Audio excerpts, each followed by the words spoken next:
So the object of friction firelighting is to rub two pieces of wood together and generate friction. So friction being the force that creates heat when we rub our hands together, just like this. So the same principle is employed in lighting a fire. So by rubbing these two pieces of wood, this piece of hazel and this piece of ivy together, we generate friction. That friction breaks down the wood, and then when the wood breaks down into a very fine dust that we call a coal, it will eventually start to smoulder. Now the wood we'll use today for the Bowdrill method will be a drill made from hazel and a hearth made from ivy. We're also going to use a bearing block. This is a piece of holly that's been split and then had a small depression carved in it using the tip of a knife. Now any wood will do for that. I normally use green wood, but today I'm going to use a limpet shell. We're very close to the coast here, so limpet shells are quite common. If we didn't have a limpet shell, we could always use green leaves mashed up in there, or possibly even a slug. Those very small slugs you find in the garden, mash one of those up, and that really helps to keep the drill spinning. Another thing we'll need is a bow. Now this is made from holly, but you can use any wood that has a little bit of a curve to it. So the first thing we need to do is to create a fireboard or hearth. So I'm taking this piece of ivy and I'm just going to flatten both sides out. I've actually made a start, so cheating a little bit today. So I'm just going to flatten both sides out using the knife. Always important to be cutting away from yourself.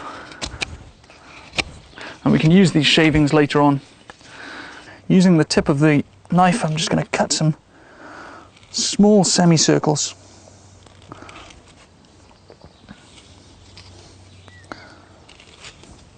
And the only reason we're doing this is just so that the drill stays in one place when we start to drill.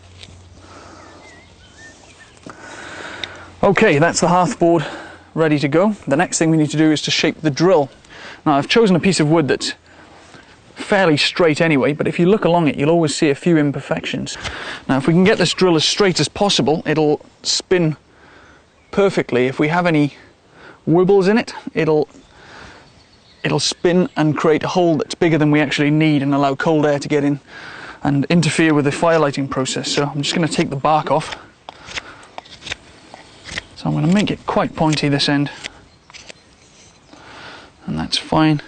Now the end that we want to generate the maximum amount of friction, we put a bit of a rounded end onto that. So this is probably the most important thing of friction firelighting, is to get that good stable position to work from. So being right-handed, I'm going to put my left foot on the board. That allows me to put my weight straight down onto the work as I'm going. And now we take the drill. Now my favourite way to put the drill into the bow is to hold it with the point towards the palm of my hand, drop the string down onto the top, and then twist it in. It should be fairly tight. If it's too hard, you may find it just flicks out, and if it's too slack, it'll slip on the drill. So it needs to be just tight enough that when you pull it into position, it takes a fair bit of effort. And then once it's in position, it'll feel quite comfortable. Another little tip is to hold the string so that you can apply extra tension if it starts to slip. It's quite a useful technique. Now here's the bearing block with a limpet shell to reduce friction. Now if we didn't have a limpet shell, we could mash up some green leaves, put some wax, or even a small slug, anything to just lubricate this bearing block and allow this to spin freely. So luckily we have a limpet shell, which is about the best way to lubricate this end. Now getting into position, this is where it's really important to get your position right to begin with, because if you find your position's wrong, it'll be very uncomfortable and you probably will give up before you actually create a coal. So I'm just going to get started slowly. Now if you notice, my left arm is pulled tightly into my left leg.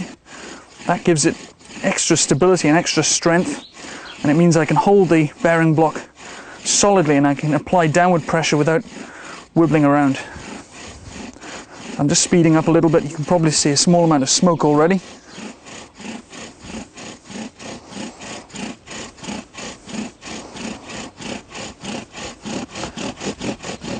Okay, and that's the point we stop at. Now the reason we stop here is because there's one crucial ingredient missing from this.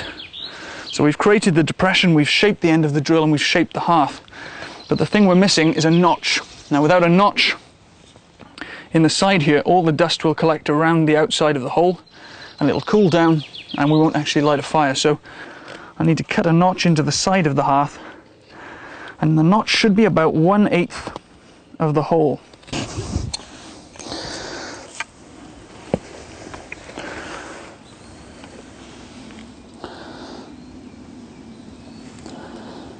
Then we have a glowing coal. And very carefully place the coal into the tinder bundle. Right, now this is where we just allow it to grow a little bit, just put some oxygen in. It always helps to have the wind coming from behind you, and it helps to keep the oxygen flow running through the tinder bundle. And it also stops the smoke blowing in your face, which is definitely worth considering.